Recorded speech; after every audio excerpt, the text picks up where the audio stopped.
Nazco en Curicó, séptima región, en medio de una familia pastoral con todas las cosas buenas y las cosas malas de familia pastoral, viviendo inclusive en la casa pastoral. Para los que no sepan, es como vivir al lado, es vivir al lado de la iglesia o dentro del espacio de la iglesia. Nazco muy feliz, la verdad es que me gustaba mucho estar dentro de la iglesia, me gustaba mucho compartir. Siempre le digo a mi esposa, una de las cosas que suena casi ridícula, cómica, es que yo jugaba a hacer cultos, a hacer reuniones. Entonces me paraba en el púlpito, hacía como que predicaba. Recuerdo que mi hermana veía y era como el público, o ella coordinaba el culto. Hasta me acuerdo de jugar. Las bancas del templo eran parte de mi patio de juego, el patio del templo, la sala de clase de niños eran parte de mi lugar de juego. Desde ahí hasta los 15 años estuve en esa iglesia, y a los 15 años, como les digo, con mucha gente que me quiere, con mucha gente que quiero mucho, que respeto, naciendo en una iglesia muy linda, se crea una fractura en mi vida espiritual bien fuerte, bien potente. A los 15 años sucede un caso dentro de la iglesia, el cual nos afecta como familia. Se fractura el pastorado de mi papá y típicas cosas de iglesia, y creo que a mí me afectó demasiado. En ese caminar de complicación, de dolor, mi papá decide que nos vayamos de la iglesia. Ese tiempo fue muy complejo, muy complejo. Recuerdo varias cosas para mí, por lo menos. Por un lado, agarrarle rabia a la iglesia. Creo que a la estructura eclesiástica que le agarré mucha rabia. Obviamente un adolescente, sin mucha madurez a los 15 años, viendo las cosas desde un solo lente, que era el mío, le agarré mucha rabia a la iglesia, mucha. No entendía lo que estaba pasando. Por otro lado, le agarré mucha rabia a Dios. Mi gran pregunta era por qué, si yo veía que mis papás daban todo, recibían esto de vuelta. Y también sucede este quiebre, este corte, donde nos vamos a la octava región, a Concepción, a empezar a vivir allá. Al dejar a la iglesia, al dejar todo esto, yo en Concepción me enfrento con una nueva vida, con una nueva realidad. Y esta nueva vida y esta nueva realidad fue muy compleja, y ahí empecé a alejarme de la iglesia, alejarme de Dios profundamente, y ya no querer nada. Y este no querer nada tenía, o estaba enmarcado en varias cositas. No solamente en no querer nada con ir a la iglesia, porque seguí yendo a la iglesia. Si mi papá era pastor, me llevaron igual, no sé si a la fuerza, pero era como una costumbre ya. Pero era el ir a la iglesia, y que no me importara Dios. Y tampoco me importaba relacionarme con el otro. Y obviamente esto empezó también a generar que yo tuviera más amigos fuera de la iglesia. Y en pocas palabras, me alejé mucho de la iglesia desde los 15 hasta como los 20 años. En esos 5 años, pucha, hice las de Kiko y Caco. La verdad es que una de las primeras cosas que hago es, fui presidente del centro de alumnos del liceo en el que yo estudiaba, el Liceo Comercial de Talcahuano. Fue justo para el tiempo del 2006 de la Revolución Pingüina. Entonces nos tomamos el liceo. En tomarnos los liceos creo que también hubo cierto libertinaje, por así decirlo, dentro del mismo liceo, porque en las tomas nosotros estuvimos casi 2 meses en toma, harto alcohol, harta droga, tema sexual igual. Total, estábamos solo en el liceo. Después, con el tiempo, empecé a trabajar en una disco en Concepción. También estaban los Pokémon en ese tiempo, y fui como bien metido en todo eso. Fui animador de una disco que hacía rocolas en Concepción. Y después, con el tiempo, también administré un pub. Eso en esos 5 años, de los 15 a los 20. Y la verdad que eso me llevó a alejarme aún más de Dios, pero también meterme en varias cosas malas. Tema de consumo de alcohol, consumo de droga, también todo esto de una vida sexual bastante alocada. Eso me alejó mucho. Creo que una de las cosas que cambian mi vida a eso de los 19, 20 años es que queda embarazada y quien era mi polola en ese tiempo, y tengo un hijo. Eso para mí fue potente. A mis 19 años teniendo un hijo, 19 pasaba 20, no sabía qué hacer. Con la persona que yo estaba en ese tiempo, que es la mamá de mi hijo, hartos problemas, una relación bien tóxica. Entonces me enfrento a una situación totalmente diferente, donde hay que madurar rápido. Además que yo me entero bastante tarde que yo iba a ser papá. No es que yo me entero al tiro. Nosotros habíamos terminado, en eso terminar me avisa que está embarazada un tiempo antes nomás de que ocurra el parto. Así que desde que yo sé hasta que nace mi hijo fue madurar en tiempo récord. Recuerdo conversaciones con mis papás, conversaciones con personas que quiero, donde me hablaban de lo que era ser papá y mi mente estaba, no, yo quiero volver a la disco. Me hablaban de comprar pañales y mi mente estaba en otro lado. Y creo que sufrí una crisis bien grande, principalmente porque el primer tiempo de nacimiento de mi hijo no fue un tiempo donde yo pude estar tan presente. Y a mí me dolió. Recuerdo que ahí, primera vez que me siento como sin entender bien qué estaba pasando y como con necesidad de estancarme, no sé, de ver varias cosas. Empiezo de a poquito quizás a, a reflexionar de nuevo en Dios. Creo que lo que más me llamó la atención en ese tiempo y que yo lo pensé muchas veces, como al intentar acercarme a Dios, de nuevo estuvieron la imagen de mis padres. Porque yo decía, mis papás con todo lo que vivieron, ellos llegaron a Conce y empezaron a servir al tiro. Y decía, ¿por qué a mí me afectó tanto todo lo que vivimos en Curicó y a ellos al parecer no? ¿Y por qué ellos siguieron siendo fieles? Porque y recuerdo varias conversaciones con ellos donde ellos me decían, céntrate en Dios y no en el hombre.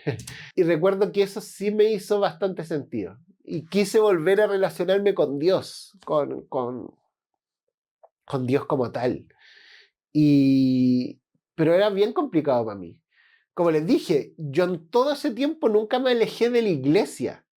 Es decir, yo seguía yendo a la iglesia. Yo seguía yendo a la iglesia, seguía eh, sumergiéndome en todo, participando, pero con un corazón muy alejado. Es decir, era como el hermano mayor de la parábola, que estaba dentro de la iglesia, pero, o dentro de, con el padre dentro de la familia, pero seguía siendo un hijo pródigo. Y empiezo a pensar todo esto, empiezo a reflexionar en mis viejos, empiezo a reflexionar en Dios y empiezan a hacerme sentido muchas más cosas. Quise empezar a tomarle sentido a todo esto y empezar a acercarme a la iglesia. Me costó en varias cosas, pero también vi como Dios obrando fuertemente en otras. Y recuerdo que me costó como un año de ir de 0 a 100 por así decirlo, de sumergirme, pero también recuerdo que cuando decido sumergirme con todo. Y en el momento que decido volver a la iglesia, ya ni siquiera volver a la iglesia porque iba, decido como tomar en serio a Dios, recuerdo que lo tomé en serio a full.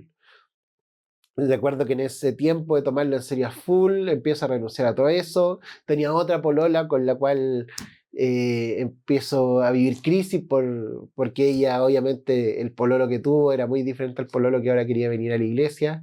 Terminamos, generamos toda una... empiezo a meterme mucho en el grupo de jóvenes de la iglesia, empiezo a meterme en misiones, empiezo a viajar, Paraguay, Brasil, Argentina, y así viajando para predicar el Evangelio, y Dios me empieza a recordar varias cosas. Y aquí pauso y vuelvo de nuevo atrás. Cuando tenía 13 años, en un campamento de jóvenes, yo acompaño a mi papá porque mi papá como pastor fue como el pastor consejero del campamento. Y el último día de la predicación predica un pastor que el mundo bautista lo conoce mucho, que es el pastor Oscar Pereira, que fue rector del seminario teológico.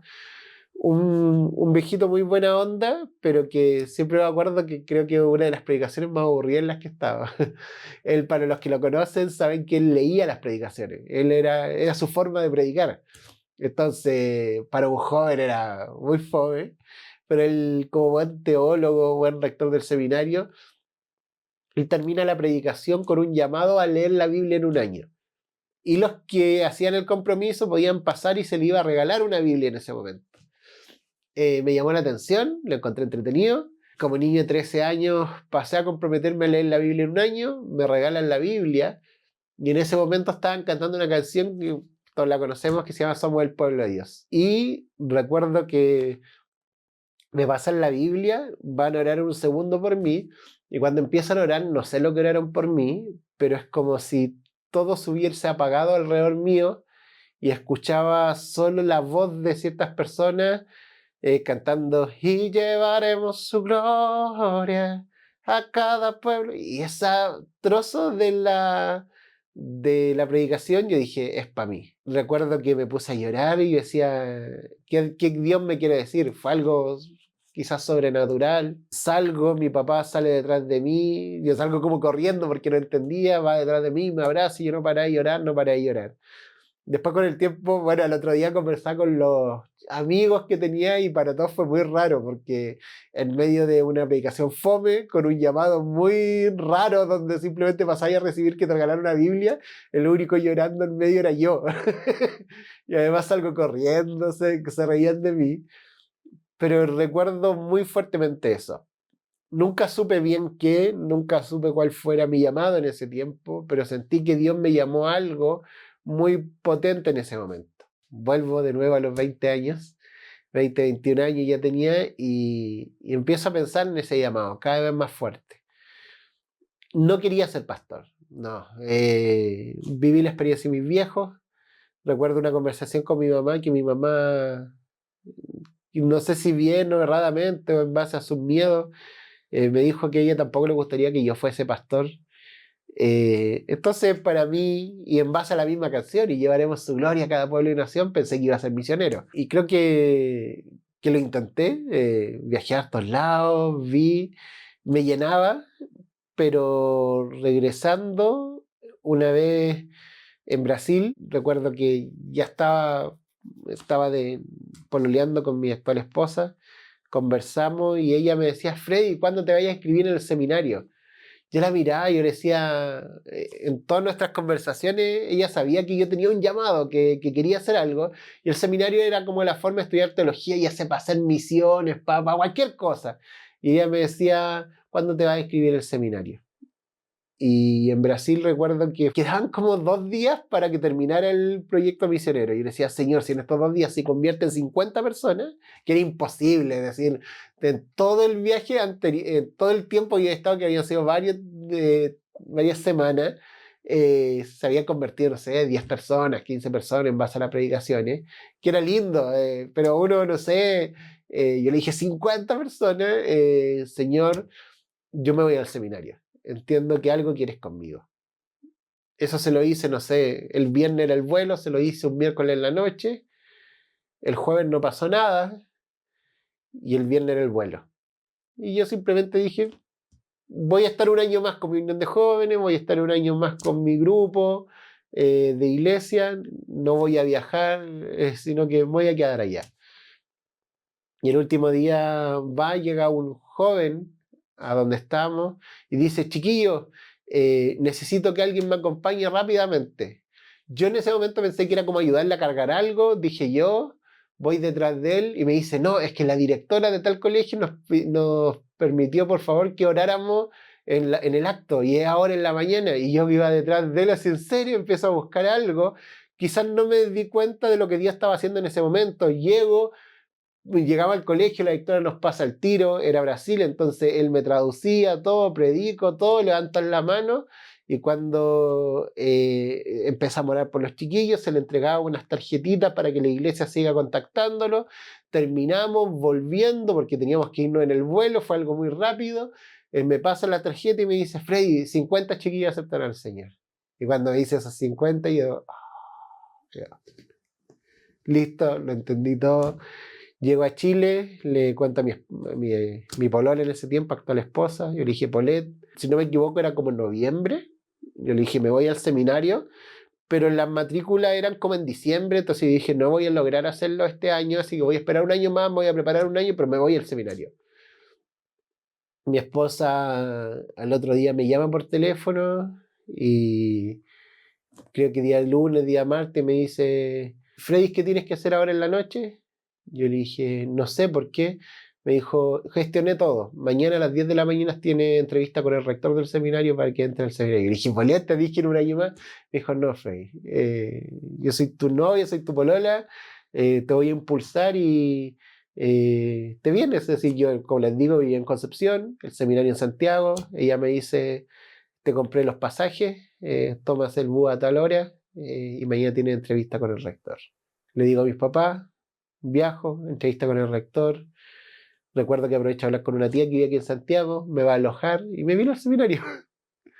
Y empiezo como la idea de ser pastor.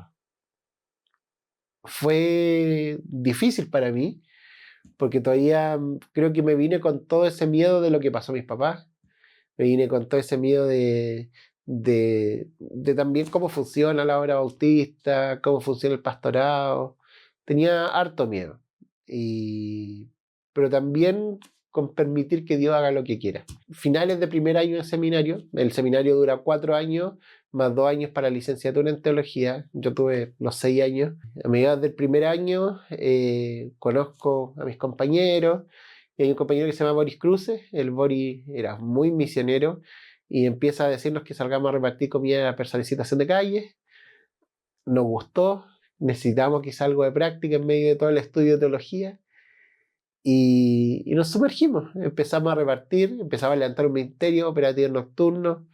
Me sumergí con mucha pasión en ese ministerio. Empezamos a trabajar con más gente, a discipular, a sacar personas de la calle, a sumar muchos voluntarios. Yo lo digo que fue como, creo que ha sido el primer mini avivamiento que he visto en ese sentido. En esos años no es que hubieran caleta de ministerios trabajando con calle, pero cómo Dios trabajó todo eso, en algunos momentos éramos, me acuerdo, tengo fotos con 60, 70 jóvenes saliendo a repartir comida a personas en situación de calle, y eso era una locura para mí. Era como digo, mi mini avivamiento, donde yo veía como cada viernes se juntaban más jóvenes a repartir calle. Al principio éramos 2 o 3, pero había veces que éramos muchos, muchos, muchos. Y recuerdo que Dios empezó a sembrar algo en mí. Y recuerdo que conversando con el pastor Iván Tovar, una vez me dice que si ha pensado en generar una pastoral social. Yo le pregunto qué es eso. Me dijo, sí, un pastor, pero que no sea pastor de iglesia, sino que sea un pastor social. Y yo como que no lo conocía, no sabía lo que era eso. Empiezo a buscar en otros lados y en Chile por lo menos no conocía ni uno más. Habían habido pastores muy insignes que habían trabajado en lo social, pero lo que me estaban pidiendo era muy diferente. No era un pastor que esté metido en lo social, que un pastor que se haga cargo de un área social. Y empezamos a trabajar en eso. Recuerdo creamos la Fundación Bethesda y desde ahí empezamos a obrar, a actuar, levantar proyectos, servir. Y creo que desde ahí Dios no ha parado de sorprendernos. Actualmente la fundación va a cumplir 10 años y hemos, en el área de abuso sexual infantil, generamos el primer protocolo de acción frente a casos de abuso sexual infantil en iglesias y comunidades afines. Cerca de 15.000 maestros de escuela dominical capacitados en toda Latinoamérica. Hemos generado 3 libros para niños que en prevención de abuso sexual infantil. Ahora estamos trabajando para sacar otro material. En el área de violencia contra la mujer tuvimos una casa acogida para mujeres víctimas de violencia, para mujeres evangélicas víctimas de violencia, y en el área de calle, que es como iniciamos, actualmente tenemos el albergue de Quinta Normal, el albergue de Los Prados, un centro de día para personas en situación de calle, una residencia, 3 casas compartidas. Tuvimos una ruta calle, hemos sacado de la calle cerca de unas 90 y tantas personas solamente en la comuna, y hemos trabajado con centenares. Y cuando veo todo eso, solamente veo a Dios obrando. Dios obrando en una área súper diferente. Un área muy linda, que me encanta, que es el área social. Dios me ha permitido, obviamente, obrar mucho más allá también. Creo que el llamado también a trabajar con jóvenes ha sido fuerte. Tenemos a Relevo, el Centro de Formación Ministerial para Adolescentes. Y así, varias aristas donde Dios nos ha ido moviendo y ha ido impactando. Actualmente sirvo en la iglesia Bautista Bethesda, aquí en Loprado. Una iglesia que me ha dado espacio a hacer todo lo que yo quiero. Y recuerdo mucho que cuando comencé acá, hace varios años, el pastor Iván, cuando me invita, me dice, Freddy, queremos darte piso pero no techo. Y yo le dije, ¿qué significa eso? Me dijo, en pocas palabras, que puedas hacer lo que se te ocurra. Siempre y cuando sea bíblico, siempre y cuando esté entre los valores cristianos, dale, y nosotros vamos a tratar de apoyarte. Y eso a mí recuerdo que me me enamoró. Y hasta el día de hoy lo veo así. Una iglesia que es sana, una iglesia que sirve, una iglesia que es apasionada y con personas que disfruto mucho compartir. Y recuerdo que mis miedos se fueron. ¿Cuáles eran mis miedos de niño? O por lo que viví. Primeramente, una iglesia que no fuese sana. Y creo que estoy en una iglesia sana. Y eso me... No digo perfecta, ojo. Una iglesia sana es muy diferente. Es una iglesia que sabe sus errores. Es una iglesia que no anda pelándose ni hablando por detrás. Que una iglesia que trata de amar con los errores que tenemos y con la gracia que Dios nos entrega. Eh, Tenía mucho miedo a la estructura bautista, que los pastores se les despida y traición y todo. Y no, es una iglesia donde el ministerio pastoral se entiende de una forma menos vertical y mucho más horizontal, donde los pastores somos parte de la iglesia y disfrutamos. Eh, Tenía a mí mucho miedo de la traición de amistades. Recuerdo que en el seminario un pastor me dijo: Freddy, algo que tienes que saber es que no puedes tener amigos en la iglesia, porque tú siempre vas a ser el pastor. Eh, y creo que sane eso, una iglesia donde tengo amigos, donde río, donde disfruto, donde me duelo con ellos y que hacemos ministerio desde la sonrisa, desde el pasarla bien, desde disfrutar lo que Dios está haciendo. Y eso me encanta, me encanta. Creo que Dios ha logrado sanar todos esos miedos en la iglesia en la que estoy ahora. Y eso es muy lindo, porque no soy el pastor que vengo a mejorar las cosas y arreglarlas, sino que fue un pastor que vino a sanar miedos y la iglesia ha sido quizás más de sanidad de lo que yo he logrado sanarla. Y eso ha sido lindo. Si podrías compartir algunos testimonios de personas cuyas vidas han cambiado a través de la acción social. Wow. Quizás me cuesta compartir yo los testimonios, pero hay personas que sí me han llamado mucho la atención o le he dado muchas gracias a Dios de eso. La primera, una mujer que trabajamos dentro del área de violencia contra la mujer, es una persona que amo mucho junto a su hija. Hasta el día de hoy asiste a la iglesia. Fue una persona que su ciclo de violencia era, o su nivel de violencia era potente, era diario y era, creo que literalmente una mujer que si no lo hubiéramos sacado de ahí en este momento estaría muerta. Se escapa de un hombre que la tenía secuestrada, donde no la dejaba salir más de algunos minutos al día desde una pieza, y esos minutos era para que cocinara en el comedor, y, y con un montón de heridas por cuchillo y otras cosas frente a castigo. Eso pasa. Y, y recuerdo muchas veces ver su esfuerzo, ver su dolor, pero ver también cómo creció. Y, y cuando veo ahora, y la veo, viene a la iglesia y veo cómo se salió de todo ese círculo de violencia, cómo pudo haber justicia, cómo veo la libertad en su ojo, veo cómo sacó cuarto medio, veo cómo su hija es universitaria, veo cómo las cosas van cambiando. Oh, eso me encanta, lo amo, lo disfruto y veo cómo Dios cambia vida. La segunda, y aquí sí voy a decir nombre, la tía Janet. Cuando empezamos a trabajar con personas en situación de calle, empezamos a también trabajar con muchos cartoneros, y empezamos a conocer a la tía Janet, una persona que recogía cartón y vivía en el campamento San Francisco de San Bernardo. Estuvimos trabajando inclusive en ese campamento. Hubo un tiempo donde llevamos una escuelita para nivelación de estudio para adultos. Hicimos actividades de Navidad, hicimos muchas actividades con ellos. Y ella era una mujer que recogía cartón. Esa mujer decide en un momento levantar un templo en medio de su campamento, un templo que siempre digo era mitad cartón, mitad madera. Ese templo empezó a albergar gente, ese templo empezó a agrandarse porque como toda toma, como todo campamento, favela, no sé cómo, Villa Miseria, como que le dirán cada país, simplemente era levantar casas por levantar y le empezó a levantar piezas para hospedar a personas en situación de calle. Su hija se empieza a hacer cargo de cierta área del campamento, empiezan a gestionar diferentes cosas y desde ese pequeño trabajo, desde el trabajo de su hija, Desde todo un movimiento, el gobierno los ve, empieza a trabajar con ellos y actualmente un campamento de casi 300 personas se desapareció porque le dieron casa propia y ese templito ahora es un templo de verdad donde ella es pastora. Y la tía Janet, ahora es la pastora Janet. Y quizás nosotros no fuimos los que hicimos todo, pero siempre que converso con ella nosotros fuimos parte de todo ese movimiento. Y eso es precioso. Ver cómo Dios transformó vida, y no solamente la de ellos, no solamente la iglesia, sino la de todo el campamento.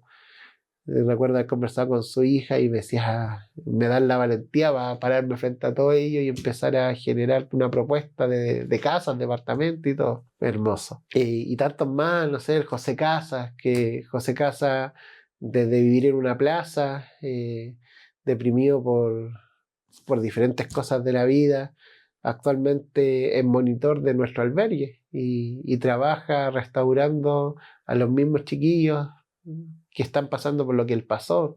El José es un caballero bacán, con un carácter enojón, pero que sirve mucho algunas veces en medio de todo este trabajo. Veo hacía mucha gente. El otro día hablaba con el César, me lo encontré en el centro. Una persona que también calle, es decir, drogas, todo. Y actualmente es chofer en el Transantiago, volvió con su ex esposa, Dios está restaurando su vida y ya lleva 3, 4 años bien y conversamos y nos reímos juntos y lo veo bien. Creo que historias tengo por montones, pero lo lindo es como Dios restaura y cambia todo mucho más allá de solo lo almático, sino que restaura la vida completa. ¿Qué significa para ti la fe sin obra es muerta? De Uf, Santiago 2:17. la fe sin obra es muerta, esta concepción de qué entendemos por la fe, y esto es importante. Quizás hay un trasfondo aún mucho más potente teológico que en la salvación por las obras o la salvación por la gracia. Eh, desde esa concepción han habido diferentes discusiones, obviamente yo creo que la salvación es por gracia, pero una respuesta fundamental a la salvación, una muestra pública, o cómo yo concreto que en realidad sí soy salvo, es decir, sí creo en Dios, son las obras.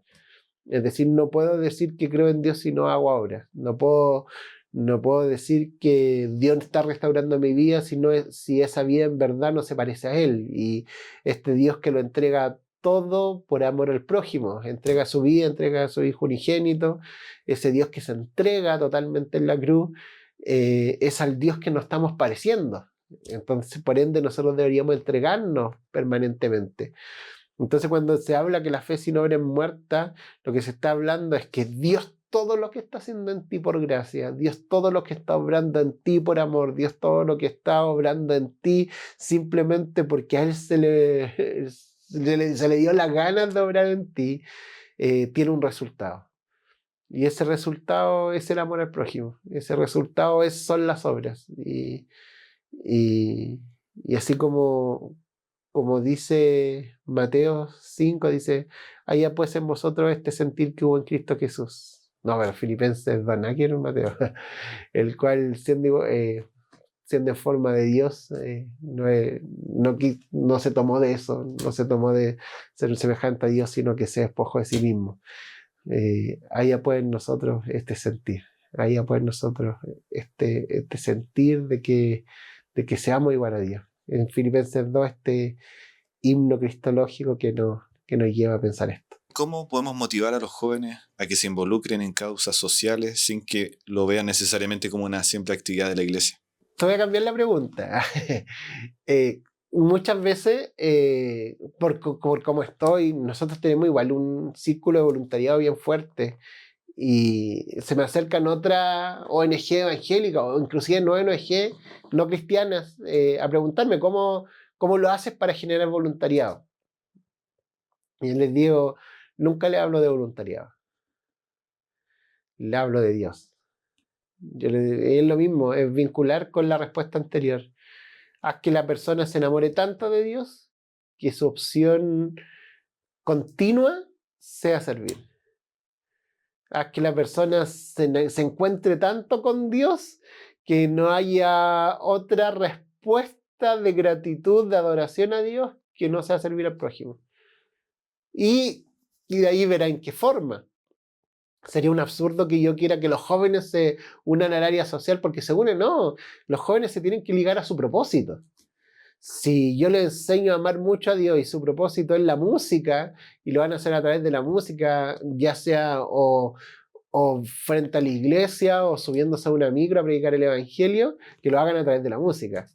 Pero van a haber muchos jóvenes que su propósito va a ser lo social.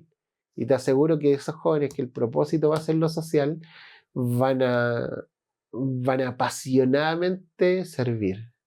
Y nosotros, por ejemplo, cada año contratamos cerca de 40 personas en la fundación. 40 personas con la cual contratamos, con sueldo y todo. Algunos por todo el año y otros por tiempo más reducido, pero 40 personas en total son las que pasan por la fundación como trabajadores, empleados. Y ahí yo siempre digo, busco a gente apasionada por Dios. Si son buenos en lo que hacen, mucho mejor.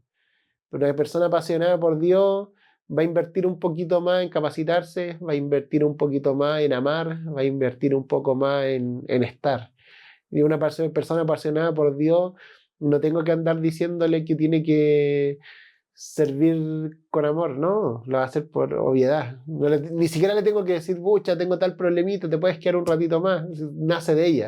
No estoy diciendo en explotar a la gente, pero sí, sí ese poquito más que no impulsa a Dios. ¿Cómo la iglesia puede ser un refugio real para los marginados y olvidados? ¿Cómo?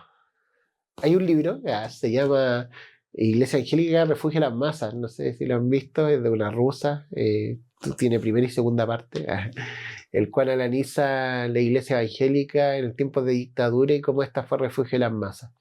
Desde ahí, recuerdo cuando lo leía, trataba de contextualizarlo para el día de hoy. Como esta iglesia, quizás no es dictadura, quizás no con problemas sociales gigantescos, aunque sí tenemos, pero cómo podemos ser refugio de las masas.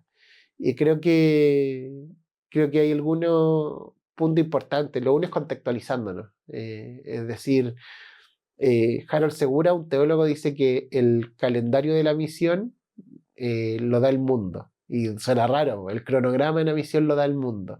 La primera vez que lo escuché no lo entendí muy bien. Me acuerdo de haberlo conversado con él y decía, sí, pues. Me decía, porque Dios, si bien el que nos capacita todo, el calendario, el qué va a hacer la iglesia, lo da el mundo. Porque nosotros tenemos que ver en qué Dios se está moviendo allá, afuera, qué necesidades tiene el mundo, qué problemáticas tiene el mundo para nosotros sumergirnos en ello. Entonces, cuando levantamos proyectos sociales o ministerios dentro de la iglesia, tenemos que hacernos esa pregunta: ¿qué le duele a mi comunidad? ¿En qué está sufriendo Dios frente a mi comunidad? ¿Qué le duele a Dios en medio de lo que está pasando? ¿Le duele la delincuencia? ¿Le duele la violencia? ¿Le duele los abusos? ¿Qué duele? Y eso es lo que nos da calendario para hacer nosotros. Entonces, contextualizarnos lo que está pasando es importantísimo. Es decir, saber lo que está doliendo hoy día mi comunidad. Yo creo que segundo, siendo una iglesia, también es la comunidad. Y creo que este ser iglesia en la comunidad es un poquito salir de nuestras cuatro paredes y empezar a importarnos. Siempre hago la misma pregunta: ¿cuándo fue la última vez que tu iglesia participó en la reunión de la Junta de Vecinos? Una pregunta que quizás sería rara, pero ¿por qué así? Sí, es decir, ¿eres parte de tu comunidad o es simplemente un aparecido que llena la cuadra los días domingos de auto y se van 2 horas después y nada más? Participamos, nos preocupa la delincuencia que quizás está viviendo la comunidad, o inclusive abrir espacios de evangelismo. Uno de los primeros pasos que tuvimos acá fue porque la Junta de Vecinos no tenía dónde hacer su fiesta navideña. Y qué lindo poder decirles, vengan a todos los vecinos a la iglesia. Y además la iglesia pone juego inflable, y el típico actividad navideña ya no lo hacemos solamente con los niños de la iglesia, sino que de toda la Junta de Vecinos. Y quizás la Junta de Vecinos ni siquiera tiene dónde tener reuniones, y seamos un buen lugar para tener reuniones, y etcétera. Somos una iglesia en la comunidad. Y también somos una iglesia que es comunidad. Entonces se lo divido en tres. Una iglesia para la comunidad, una iglesia en la comunidad y una iglesia que es comunidad. Es decir, somos un lugar también donde puede llegar cualquiera. Uf. Somos una iglesia abierta que llegue cualquier persona con sus dolores, con sus problemáticas, con sus olores, a nosotros nos pasa, con sus alientos, con sus transpiraciones, con sus problemas sexuales, con su bandera LGTBI. Somos una iglesia que está dispuesta a que entren todos, y ahí quizá es una gran pregunta. Freddy, ¿cómo puede la iglesia educar sobre violencia intrafamiliar sin perder su esencia espiritual? Bíblicamente, creo que la Biblia es una herramienta hermosa, principalmente porque cuando la leemos desde la lectura fácil, podemos ver una Biblia tremendamente machista. Y lo digo desde una lectura fácil. Pero cuando lo vemos desde una lectura que responde a las problemáticas de su tiempo, nos empezamos a dar cuenta como la Biblia no fue para nada machista. ¿Por qué? Porque obviamente viéndolo lo que los lentes de hoy día, ver a un apóstol Pablo o ver una cultura que es muy diferente, obviamente que sí, pero cuando vemos en los ojos de esos tiempos una lectura un poco más contextual, donde vemos cómo era la cultura y cómo lo hizo Jesús, tremendamente revolucionario.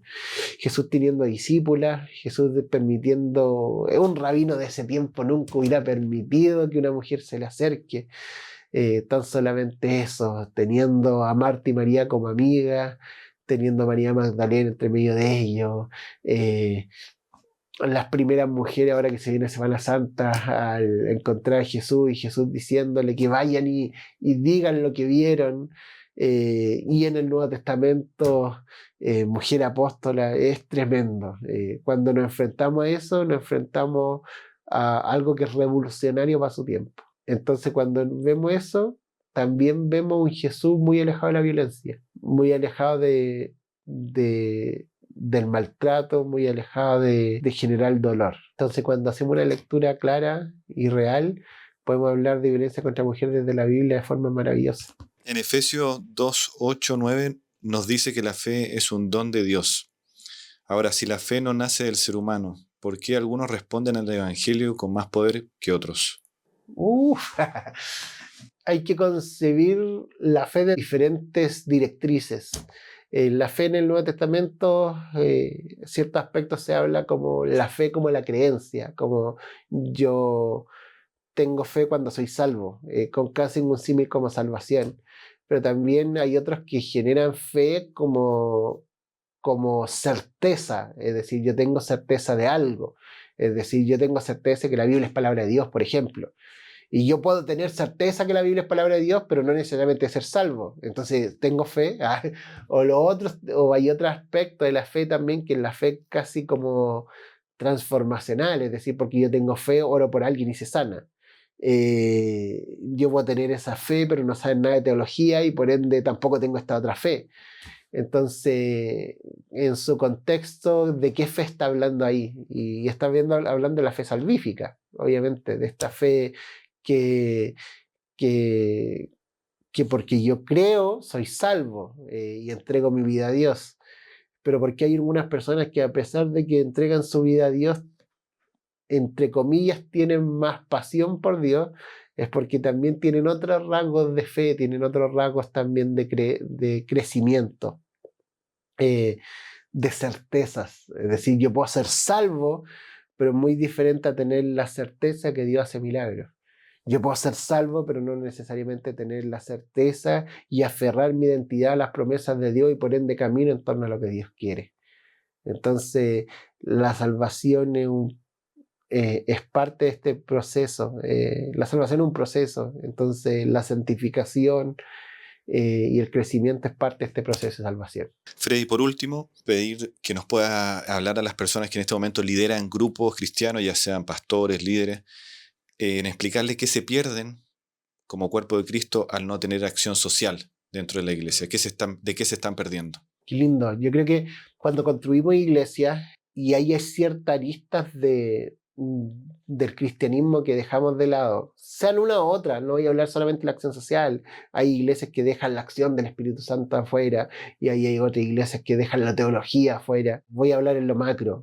Cuando nosotros dejamos algo afuera, de lo primero que nos perdemos es de disfrutar el total de Dios, el total de lo que Dios quiere hacer con nosotros. Y eso es delicadísimo. Es decir, tratemos de que Dios todo lo que quiere hacer con nosotros lo logramos hacer. Pudiendo hacer lo bueno y no lo hacemos, dice la palabra de Dios. Eso es lo primero. Lo segundo, yo creo que también nos perdemos de que los hermanos y hermanas de nuestra iglesia o los hermanos y hermanas que servimos logren ejecutar el don de Dios que se le ha entregado. Y ese también a mí me preocupa. Como pastores somos responsables de que las personas crezcan y crezcan conforme a lo que Dios le entregó. Entonces a mí me pasa mucho, por ejemplo, que somos una iglesia muy social, que llegan hermanos de otra iglesia y me dicen, pastor, me quiero congregar con usted. Yo les digo, ¿por qué? No, es que en mi iglesia no quieren hacer social, pero busca, ve, no, y lo intentaba de todo. Y algunas veces me duele porque simplemente eran personas que tienen todas las ganas de servir y no se le abren los espacios. Y finalmente, y ahora sí hablando solamente de lo social, creo que nos perdemos la posibilidad de tener testimonio potente. Y eso a mí me preocupa. Cuando aprendamos en la televisión, cuando hablamos con los alcaldes, hablamos con personales que no son personas cristianas, hablamos de lo evangélico, hablamos de cosas malas. Los evangélicos son los que metemos ruido, los evangélicos son los que hay abuso, los evangélicos son los que roban plata, que es lo más que se dice. Y alguna vez a mí me encanta conversar acá y les doy el tiempo, vayan a hablar quizás con el alcalde, Maximiliano Ríos, con quien quieran y pregúntenle por la iglesia. No, es que en la iglesia roban plata. ¿Saben que en Bethesda gran parte de sus diezmos lo ocupan para darle comida a las personas en situación de calle? No roban plata. Su contabilidad está abierta, pueden venir a ver. Nosotros, mucha parte de lo que entra es para servir. Oh, qué gran testimonio.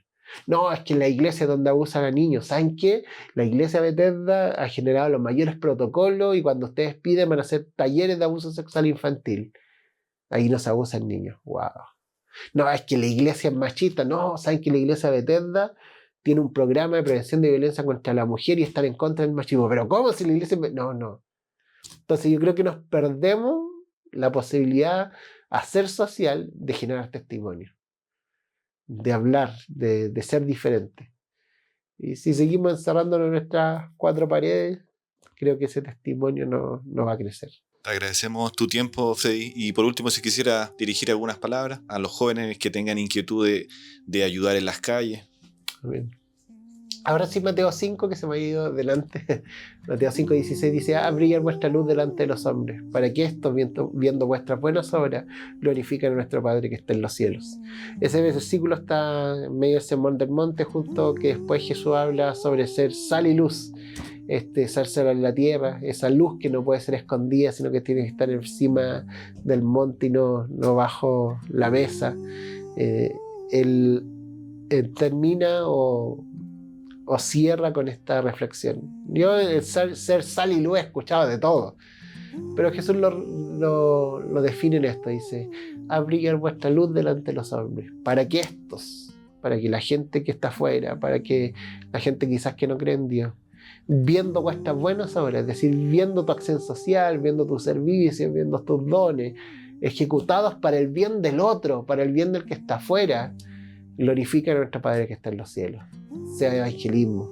La acción social es este puente de evangelización que podemos utilizar. Este fin en sí misma, donde también son la muestra del amor de Dios. Y también este inicio, donde Dios nos moviliza a actuar por el otro. Este caminar hacia un buen testimonio.